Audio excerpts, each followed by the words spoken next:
ആരോപണങ്ങൾ നിഷേധിച്ച് doctor KJ. Reena രംഗത്തു വന്നു. സ്ഥലമാറ്റത്തിന്റെ കാരണം അറിയില്ല. മാനദണ്ഡം മറികടന്നുള്ള സ്ഥലമാറ്റത്തിന് വലിയ സമ്മർദ്ദം ഉണ്ടായെന്ന് ആരോഗ്യവകുപ്പ് മുൻ ഡയറക്ടർ പറയുന്നു. അത്തരം ആവശ്യങ്ങൾക്ക് താൻ വഴങ്ങിയില്ല. ശബരിമലയിലേക്ക് ഡോക്ടർമാരെ വിട്ടുകൊടുക്കാൻ കഴിയില്ലെന്ന് പറഞ്ഞിട്ടില്ല.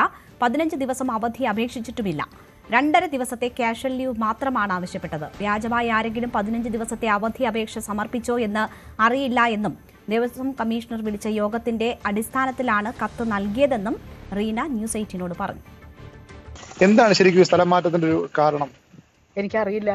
15 ദിവസം അവധി അപേക്ഷിച്ചു, അതുകൊണ്ടെന്നാണ് ഉത്തരവിൽ പറയുന്നത്. ഉത്തരവ് കണ്ടപ്പോ തന്നെയാണ് ഞാനും അത് മനസ്സിലാക്കുന്നത്. 15 ദിവസം എന്റെ പേരിൽ ആരോ വ്യാജമായി ചെയ്തിട്ടുണ്ടാവും. എനിക്കറിയില്ല. ഞാൻ ചെയ്തിട്ടില്ല. 2.5 ദിവസത്തെ അവധിയാണ്. 2.5 ദിവസത്തെ അതും ക്യാഷ്വൽ ലീവാണ്. ക്യാഷ്വൽ ലീവ് ശരിക്കും ഡ്യൂട്ടി ആയിട്ട് പരിഗണിക്കുന്ന ലീവാണ്. ദേവസ്വം ബോർഡ് ഈ ശബരിമല ഡ്യൂട്ടിക്ക് ഡോക്ടർമാരെ വിട്ടുകൊടുക്കാത്തതിലും വിട്ടുകൊടുക്കില്ല എന്ന ആ ലെറ്ററിൽ എവിടെയും പറഞ്ഞിട്ടില്ല.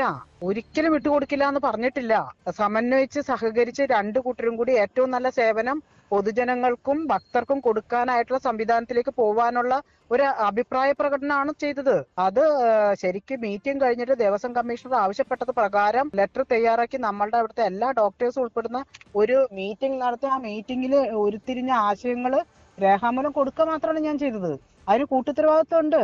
സ്റ്റേറ്റ് നോഡൽ ഓഫീസർ ഒപ്പിട്ട് അഡീഷണൽ ഡയറക്ടർ ഒപ്പിട്ടാണ് എന്റെ അടുത്ത് സംഭവ ഫയൽ വന്നത്. സത്യസന്ധമായി പറയുകയാണെങ്കിൽ എനിക്ക് അറിയില്ല. ഈ വകുപ്പിൽ ചില സ്ഥലം മാറ്റങ്ങൾക്ക് വേണ്ടി യൂണിയന്റെ നിർബന്ധം ഉണ്ടായിരുന്നു. അപ്പൊ അതിന് വഴങ്ങാത്തതുകൊണ്ടാണെന്ന തരത്തിലുള്ള ഒരു സമ്മർദ്ദങ്ങൾ ഇഷ്ടമാതിരി ഉണ്ടായിട്ടുണ്ട്. പക്ഷെ ഞാൻ എപ്പോഴും ഗൈഡ് ലൈൻസ് പാലിച്ചുകൊണ്ട് മാത്രം ചെയ്യുന്ന ഒരു ഉദ്യോഗസ്ഥയാണ്. എന്റെ അടുത്ത് സമ്മർദ്ദത്തിന് വന്നിട്ടുള്ള എല്ലാവരോടും ഞാനത് പറഞ്ഞിട്ടുണ്ട്. 30 വർഷമായിട്ട് ജനറൽ ഗൈഡ് ലൈൻസും റൂളുകളും അനുസരിച്ച് മാത്രം മുമ്പോട്ട് പോയിട്ടുള്ള ഒരാളാണ് ഞാൻ.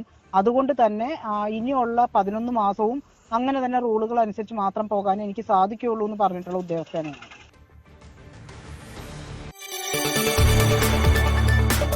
കൂടുതൽ വാർത്തകൾക്ക് news 18 Keralam YouTube channel subscribe ചെയ്യുക.